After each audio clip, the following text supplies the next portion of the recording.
பிரஜனயன். வீரன் தான் ஆசீர்வாதம் பண்ணும். வீரன்னா லௌகீக காரியங்களே கெட்டிக்காரன், வைதிக காரியங்களே கெட்டிக்காரன். கர்மண்யா சுதக்ஷா. சுதக்ஷானா உற்சாகமா இருக்கணும், உற்சாகம் பிரவாகமா வரணுமா. ஏன்னாதான் தெய்வ அனுகிரகம் உற்சாக சாகசம் தேடி முதல்ல வச்சாரு. அதை அது மட்டும் இல்ல, சீக்கிரமா பண்ணிடுவாங்க காரியத்தை. சுதக்ஷகாங்கிறதுக்கு சீக்கிரமா அந்த காரியத்தை தர்மத்தை. ஏன்னா திருப்பி பார்த்தா 6 மாசம் திருப்பி ஆடி போறோம், திருப்பி பார்த்தா அடுத்த உடனே சைத்ரோத்சவம் மாத்தி மாத்தி வந்துட்டே இருக்கு. அதை பண்ணதுக்கான உற்சாகம் இருந்தா தானே பண்ண முடியும். கர்மண்ய சுதக்ஷோ யுக்தகிராவா ஜாயதே தேவகாமஹா. யுக்தகிராவான யாக காரியங்களும் அவ்வளவு நன்னா பண்ணக்கூடியவான்னு அர்த்தம். தேவகாமஹா புரியுது. பரமேஸ்வரனுடைய கைங்கரியம், சிவ கைங்கரியம், வேத கைங்கரியம் பண்ணணும்னு அதுல ரொம்ப ஆசை உடையவா தேவகாமன் அர்த்தம். இது மாதிரி பண்ணியாச்சுன்னா என்ன ஆகுமா, ஐயாரப்பருக்கு நம்ம குடும்பத்துல எஸ்பெஷலி விசேஷமா ஒரு பிரியம் வந்துருமா. அது பாக்குறோமே, எப்படி குழந்தைகள் பிறக்கிறது.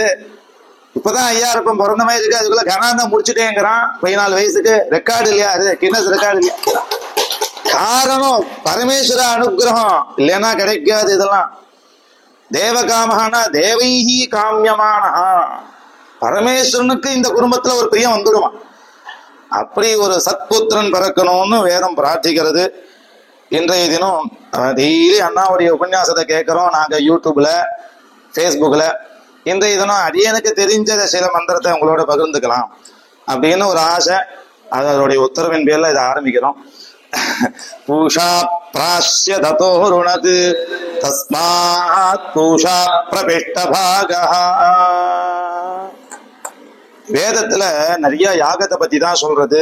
அதுல இன்றைய தினம் டெய்லி தரிச பூர்ண மாசம் அப்படின்னு பௌர்ணமிக்கு மறுநாள் பண்ணக்கூடிய இஷ்டி, தரிச இஷ்டி, பூர்ண மாச இஷ்டின்னு அப்படி அமாவாசைக்கு மறுநாளும் பௌர்ணமிக்கு மறுநாளும் பண்ணக்கூடிய அந்த பிரகரணங்கள் தான் பாராயணமா பண்ணிட்டு வரும். அதுல ஒரு பாகம் யாகத்துல ஹவிர் பாகம்னு ஒண்ணு உண்டு. தேவதைகளுக்கெல்லாம் நிறைய ஆகுதிகள்லாம் கொடுப்பா. அது ஹவிஸாக இருக்கும். புரோடாசன்னு மாவுனால பிஷ்டம், மாவுனால பிசைஞ்சு அதனால ஹோமங்கள் ஆகுதிகள் கொடுப்பா.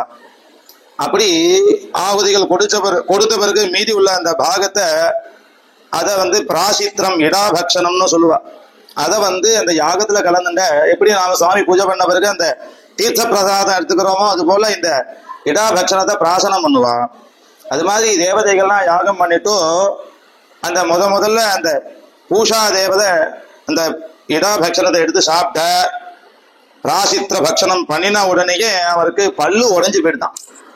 பூஷா பிராஸ்ய ததோ ருணது. அது அப்பேற்பட்ட சக்தி, அவ்வளோ கெட்டியா கல்லு மாதிரி இருந்ததுன்னு அர்த்தம் இல்ல, அப்பேற்பட்ட சக்தியோட இருந்தது அந்த பக்ஷணம். பார்த்த இந்த விஷயம் தேவதைகள் உலகத்துல அப்படி கதை மாதிரியே சொல்றது. ஒரு தர்மத்தை அனுஷ்டிக்கணும்னா அது கதையா சொன்னாதானே புரியும். உடனே தேவதைகள்லாம் பேசிட்டாலாம், அந்த பூஷாக்கு என்னாச்சு தெரியுமோ, பல்லு போயிடுத்து. தஸ்மாத் பூஷா பிரபிஷ்டபாகா அதந்தகா ஹி தேவாஹா ப்ருவன். பூஷா பல்லு பூரா போயிடுதான். அதனால இனிமே எங்க சாப்பிட கூப்பிட்டாலும் ஒரே மாவா இப்ப செஞ்சு தாங்களேன் அப்படின்னு கேட்கிறார். அப்படின்னு எல்லா தேவதைகளும் பேசியிருந்தா. சரி, அடுத்து என்ன பண்ணினா, நீங்க தேவ குருவா இருக்கே, இன்னும் பிரகஸ்பதி நீங்க தான் இதுக்கப்புறம் இந்த பக்ஷணத்தை நீங்க தான் பண்ணணும், உங்களை ஃபாலோ பண்றோம் நாங்களாம். குருநாதரை ஃபாலோ பண்ண வேண்டியதான சிஷ்ய லட்சணம். பிரகஸ்பதியிட்ட கொண்டு வந்தனா அவர் பயந்து போயிட்டார், பார்க்கவே மாட்டேன், கண்ணால முடிந்த. அப்படி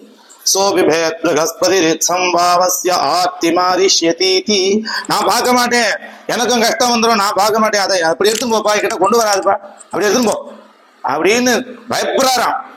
அபிபேது பயந்து நடுங்குற, என்ன பண்றதுன்னே தெரியல. அப்புறம் அவர் சரி என்ன பண்றது, இவாளோ காத்துருக்கா தேவதைகள்லாம் இந்த பக்ஷணத்தை அவளும் சாப்பிடணும், அப்ப இதை சாப்பிடறதுக்கு ஒரு வழி கண்டுபிடிப்போம் அப்படின்னு சொல்லி தபஸ் பண்ணி ஒரு மந்திரத்தை கண்டுபிடிச்சாராம். சயேதம் மந்திரம் அபஷ்யது சூரியஸ்யத்வாதக்ஷுஷா பிரதிபஷ்யாமி அப்படின்னு மந்திரம். சூரியனுடைய கண்ணனால ஒன்னனா முதல்ல பார்க்க மாட்டேன்னு சொன்னாரோ, பார்க்கறதுக்கு மந்திரம் அந்த பக்ஷணத்தை. அந்த யாக சேஷமாக இருக்கக்கூடிய அந்த ஹவிச பாக்குறதுக்கு மந்திரம் சூரியஸ்ய த்வாஜக்ஷுஷா பிரதிபஷ்யாமி, சூரியனோட கண்ணனால பாக்குறேன். ஏன்னா நகி சூரியஸ்ய சக்ஷு கிஞ்சன ஹினஸ்தி, சூரியன் எல்லாரையும் பார்ப்பார். நாம சந்தியா மாத்தியானிகம் பண்ணிட்டு உபஸ்தானம் ஆன பிறகு பஷ்யேம சரதசதம் அப்படின்னு அற்புதமான மந்திரம் சொல்லி பார்ப்போம் சூரியனை. அந்த ஒரு ஃபியூ செகண்ட்ஸ் பார்க்கறதுக்குள்ளே கண்ணு கூசும். அவரோடைய கண்ணை யாரால ஹிம்சிக்க முடியுமா? அவர் வேணா நம்மளை அவர் வேணா அவ்வளவு தரிஹிதேஷ்ணிஷ்டந்தபதி மாத்தியானிக காலத்துல அவ்வளவு இப்படி இருப்பார் அவர். அப்போ அந்த சூரியனுடைய கண்ணனால பார்க்கறதுனால அது எனக்கு எந்த ஒரு தோஷமும் வராதுன்னா அந்த மந்திரத்தை சொல்லி பார்த்தார். சரி பார்த்தாச்சு, சரி வாங்கிக்கோங்க, கையில வாங்கவும் மாட்டேங்கிற. அடுத்து அதுக்கு ஒரு மந்திரத்தை கண்டுபிடிச்சார்.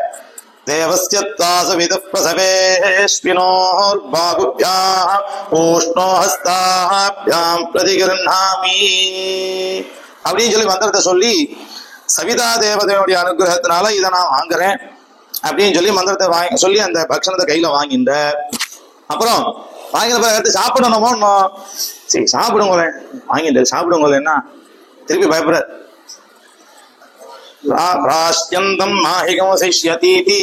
சாப்பிட்டா எனக்கு தான் ஆயிடுமோ, என்ன பண்றது?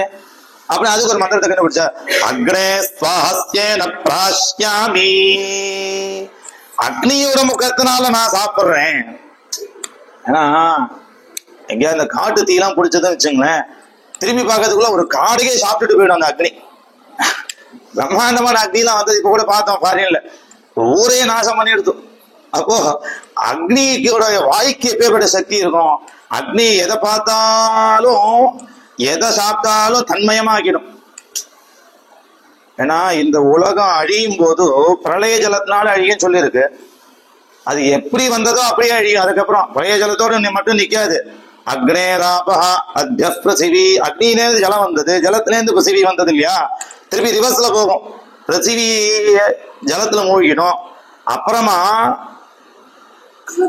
காலாக்னியா சுவாமி வருவார். காலாக்னின்னு சொல்லுவாரு. அந்த அந்த அக்னி வந்து சாதாரண ஒரு ஜலத்தை கொண்டு போய் நம்ம ஒரு 5 நிமிஷம் கேஸ்ல வச்சுட்டு அடுப்புல வச்சுட்டு திரும்பி பார்க்கலாம், இந்த ஜலத்தை காணாம பாத்திரம் மட்டும் கருகின்னு இருக்கும், ஜலம் எங்க போச்சுன்னே தெரியாது.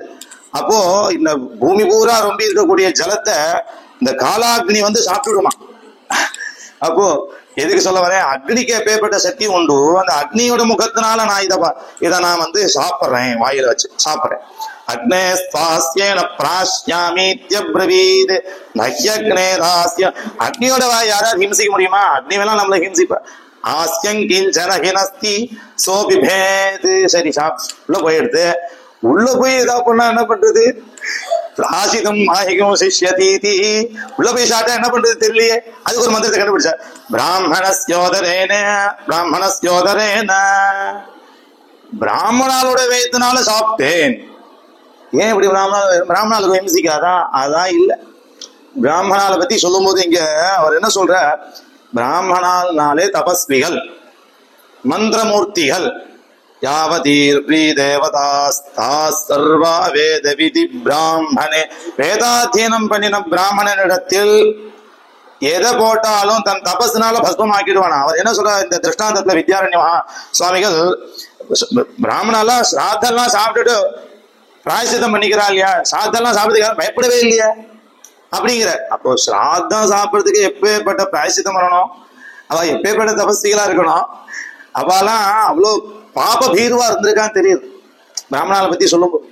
அப்போ அப்பேற்பட்ட பிராமணாளுடைய வயத்தினால சாப்பிட்றதுனால அவெல்லாம் தபஸ்விகளா இருக்கா. அவ வயத்துல எதை போட்டாலும் ஜரிமானம் ஆகணும்னா அப்ப வந்து அவ்வளோ நல்லா பலசாலின்னு அர்த்தம் இல்லைங்க, தபஸ்விகள்னு அர்த்தம். அப்போ பிராமணஸ்யோதரேன நகி பிராமணஸ்யோதரங்கிஞ்சன ஹினஸ்தி, அது அப்பேற்பட்ட மந்திரத்தினால சாப்பிட்டதுனால அந்த பிரகஸ்பதிக்கு எதுவுமே ஆகல, நன்னா சாப்பிட்டார். அப்புறமா உள்ள போயிட்டு பிராணனுக்கு ஏதாவது ஹிம்சை வந்துருமோ அப்படிங்கிறதுக்காக அத்தியர்மாஹர்ஜயித்வா பிராணான் சம்ரசதே, ஒரு புரோக்ஷனம் பண்ணிட்டு ஒரு ஆச்சரணம் பண்ணினார். அமிர்தம் வை பிராணாஹ அமிர்தமாப பிராணானேபகசாஸ்தானம் உபக்வஜதே. ஆச்சரணம் பண்ணின உடனே என்ன எடுத்து அவருடைய பஞ்ச பிராணம் அவர்கிட்டே இருந்தது. அவர் தீர்காயசா இருந்தார். அவரை ஃபாலோ பண்ணி அத்தனை தேவதை பின்னால் வந்து அந்த இடா பட்சணத்தை சாப்பிட்டா அதே ப்ரொசீஜர் தான் இப்போ யாகங்கள்ல நடக்கிறது. அப்போ அந்த உத்தமமான அந்த பாகம் என்ற இதெல்லாம் பாராயணத்துல வந்தது.